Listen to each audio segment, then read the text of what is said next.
Only on CBS This Morning, the CEO of Juul Labs is defending his company's reputation amid growing concerns and mounting lawsuits tied to vaping. Juul markets itself as an alternative to traditional cigarettes, and the e-cigarette giant says its mission is to improve the lives of the world's 1 billion adult smokers by eliminating cigarettes, and the goal appears to be paying off. In recent weeks, cigarette sales volume declined more than 7%. That is more than twice the historic rate of decline. And according to a report released this month by Wells Fargo, e-cigarette sales led by Juul are a major reason for that decrease. Juul CEO Kevin Burns told us why he thinks that's great news. Is it true you track cigarette sales every Friday and compare them to Juul sales? No, every Monday at 9 a.m., 9:01 a.m. Page 3 on the Nielsen report. I go right to page 3. Cigarette declines for the week. Year-on-year cigarette declines. That's the first number I look at. And you want to see them going down? I want to see them going down. Double-digit rates is our objective. So you think Juul is killing the American cigarette? I think Juul is absolutely contributing to the decline in the smoking rate in the United States.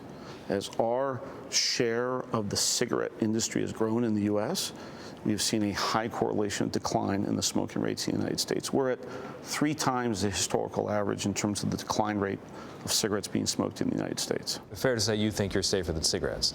I'm not going to comment about where I am in terms of that. Cigarettes are here. The patch is here.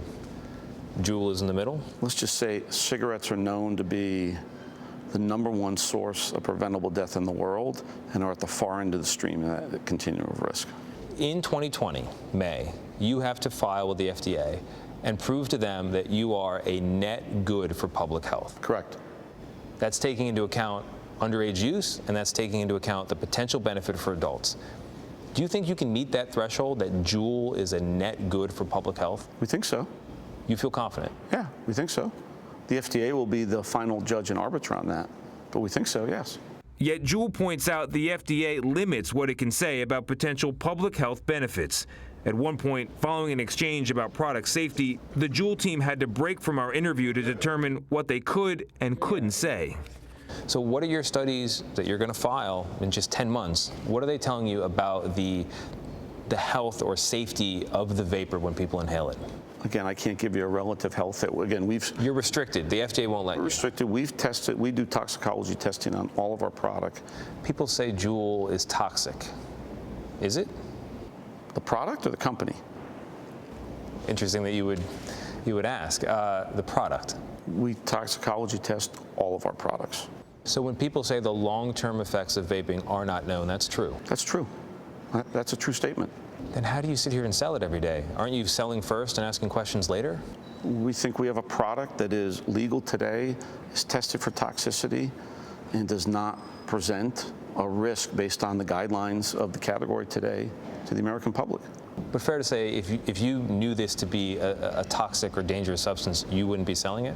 I can't imagine we had the data to support that we're selling a product that is damaging to the American public, and we had that data, that we'd continue to sell that product. The reason I have to ask is because the tobacco industry doesn't exactly have a great track record when it comes to telling the truth to the American people about what they're selling. Can you understand why people might find it hard to trust you because you're also selling nicotine? Sure. It's a lot of association that comes with that in terms of being in the nicotine business. Sure, I understand it. And our job is to create the right kind of protocols, do the right kind of tests, publish the right kind of research, make sure it's peer reviewed, deliver it in a transparent fashion, and over time, hopefully build some credibility in terms of that. It's going to take a while, though, to build that credibility. Did it hurt your credibility to take billions of dollars from Altria, the sellers of Marlboro, a quintessential big tobacco company? Certainly hurt us I would say in the health and scientific community. Certainly hurt us. Then why do it? We had lots of internal debates on this in terms of the pluses and minuses associated with this. So this was not, something where there was, no downside in terms of perception or reputation or affiliation associated with it. We understood that. So the plus is the billions of dollars, and the downside is public trust? No, I think there's a lot more pluses than that. Today, listen, most of my rationale for this is that they're going to help accelerate our mission. I've got access to retail space that I wouldn't have otherwise. I have access to research that I wouldn't have otherwise. I have access to their 17 million smoker database that I wouldn't have otherwise, that I can target smokers very specifically and know that I'm talking to people that are adult smokers. I have access to all their scientific information related to PMTA that they can be helpful on. So there's a lot of pluses in terms of fulfilling our mission that go well beyond any financial contribution. Do you ever run into parents who think you're just a blood-sucking vice industry? I see parents all the time who are not fans of the company and not fans of folks that work at the company. What do they say to you? Well, we can't talk on camera in that way in terms of some of the things Well, what do they they say to me. Really, it's like, it's that kind of... It's an emotional topic, and I understand it.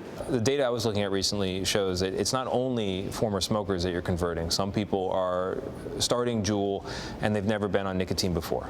What's your advice to those people? Don't vape. Don't use Juul. Don't start using nicotine if you don't have a pre-existing relationship with nicotine. Don't use the product. You're not our target consumer.